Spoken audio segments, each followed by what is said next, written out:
Fast ನ್ಯೂಸ್ನ ಆರಂಭದಲ್ಲಿ ಕೇರಳದ ರಾಜಧಾನಿ ತಿರುವನಂತಪುರಂನಿಂದ ಒಂದು ಸೂಪರ್ ಸ್ಟೋರಿ ತಂದಿದ್ದೀವಿ. ನಮ್ಮ ಕಾರ್ಯಕ್ರಮದ ಕೊನೆಯಲ್ಲಿ ಬ್ರೇಕ್ಫಾಸ್ಟ್ ನ್ಯೂಸ್ನ ಕೊನೆಯಲ್ಲಿ ಪ್ರತಿಮಾ ಭಟ್ ಪ್ರತಿ ಸಲನೂ 10 ಗ್ರಾಮ್ ಚಿನ್ನಕ್ಕೆ ಎಷ್ಟು ಬೆಲೆ ಅಂತ ಹೇಳ್ತಾ ಇರ್ತಾರೆ. ಆದರೆ ಇವತ್ತು ರಾಶಿ ಚಿನ್ನದ ಒಂದು ಸ್ಟೋರಿಯನ್ನೇ ತಂದಿದ್ದೀವಿ. ರಾಜರ ಕಾಲದಲ್ಲಿ ದೇಗುಲಗಳೇ ಸುರಕ್ಷಿತ ಲಾಕರ್ಗಳು.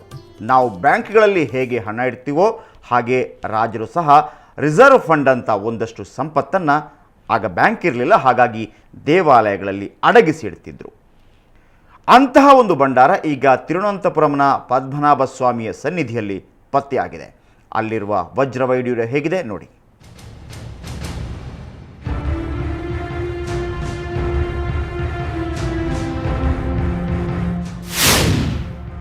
ಪದ್ಮನಾಭನ ನಾಭಿಯಲ್ಲಿ ಸಂಪತ್ತಿನ ಸಾಗರ.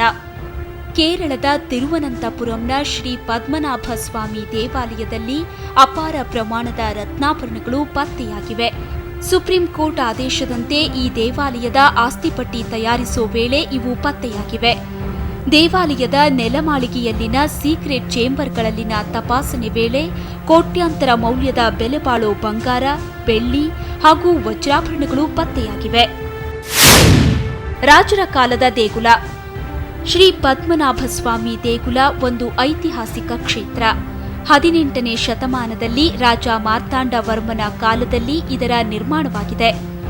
ಜನರ ಧಾರ್ಮಿಕ ಶ್ರದ್ಧೆಯ ಕೇಂದ್ರವಾದ ಈ ದೇವಾಲಯವನ್ನ ಈಗಲೂ ರಾಜಮನೆತನದ ಅಧೀನದಲ್ಲಿನ ಒಂದು ಟ್ರಸ್ಟ್ ನೋಡಿಕೊಳ್ತಿದೆ. ಕಳ್ಳಾರದಲ್ಲಿನ ಭಂಡಾರ. ಈ ದೇವಾಲಯದ ನೆಲಮಾಳಿಗೆಯಲ್ಲಿ 6 ಸೀಕ್ರೆಟ್ ಚೇಂಬರ್ಗಳಿವೆ. ಅದನ್ನ ಕಳ್ಳಾರಗಳು ಅಂತ ಕರೆಯಲಾಗುತ್ತೆ. ವಿಶೇಷ ಅಂದ್ರೆ ಅವುಗಳನ್ನ ಶತಮಾನಗಳಿಂದ ಯಾರೂ ತೆರೆದಿರಲಿಲ್ಲ. ಅದರೊಳಗೆ ಏನಿದೆ ಅನ್ನೋದು ಕೂಡ ಯಾರಿಗೂ ಗೊತ್ತಿರಲಿಲ್ಲ.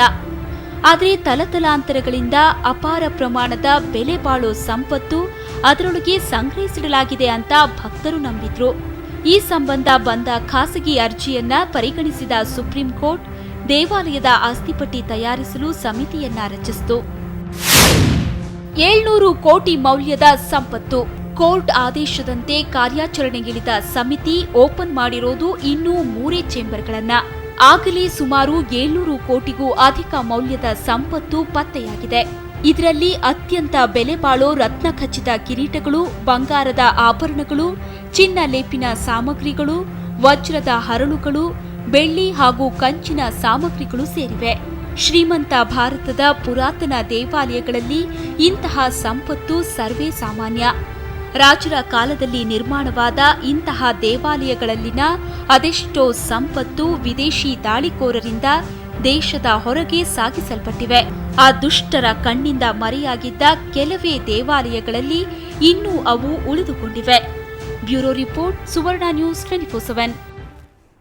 ಓಕೆ, ಹಿಂದಿನ ಕಾಲದಲ್ಲಿ ಒಂದು ರಾಜರ ಮೇಲೆ ಆಕ್ರಮಣ ಮಾಡಿದರೆ ದೇವಸ್ಥಾನದ ಮೇಲೆ ಯಾಕೆ ಆಕ್ರಮಣ ಮಾಡ್ತಾ ಇದ್ರು ಅಂತಂದರೆ, ನಮಗೆ ಗೊತ್ತಿರುವ ಹಾಗೆಯೇ ಅಲ್ಲಿ ಸಾಕಷ್ಟು ಸಂಪತ್ತನ್ನು ಹುದುಗಿಸಿಡಲಾಗ್ತಿತ್ತು ಅನ್ನೋ ಕಾರಣಕ್ಕಾಗಿ. ಸೊ ಈಗ ಅದು ಕೂಡ ಸಾಬೀತಾಗ್ತಾ ಇದೆ. ಆದರೆ ತಿರುವನಂತಪುರಂನ ಈ ಪದ್ಮನಾಭ ದೇವಾಲಯ ಏನಿದೆ ಅದು ಒಂದು ವಿಶೇಷವಾಗಿರುವಂತಹ ಮೂರ್ತಿಯಿಂದ ಕೆತ್ತಲ್ಪಟ್ಟಿದೆ. ಕಂಪ್ಲೀಟ್ ಮಹಾವಿಷ್ಣು ಹಾವಿನ ಮೇಲೆ ಮಲಗಿರುವಂಥ ಒಂದು ದೃಶ್ಯ ಬಹಳ ದೊಡ್ಡದಾಗಿ 3 ಬಾಗಿಲಲ್ಲಿ ಅದನ್ನು ನೋಡಬೇಕಾಗತ್ತೆ. ಕೇವಲ ಒಂದು ಬಾಗಿಲಲ್ಲ, 3 ಬಾಗಿಲಿರುತ್ತೆ. 3 ಬಾಗಿಲಲ್ಲಿ ಕಂಪ್ಲೀಟಾಗಿ ಆ ಪದ್ಮನಾಭನನ್ನು ನೋಡಬೇಕಾಗತ್ತೆ. ಅದರ ನಾಭಿಯಿಂದ ಬ್ರಹ್ಮನ ವಿಗ್ರಹ ಕೂಡ ಇರುತ್ತೆ. ಬಹಳ ಸೊಗಸಾದ ದೇವಾಲಯ. ತಿರುವನಂತಪುರಕ್ಕೆ ಹೋದರೆ ಖಂಡಿತ ಇಲ್ಲಿಗೆ ಭೇಟಿ ಕೊಡಬೇಕು ನೀವೆಲ್ಲ.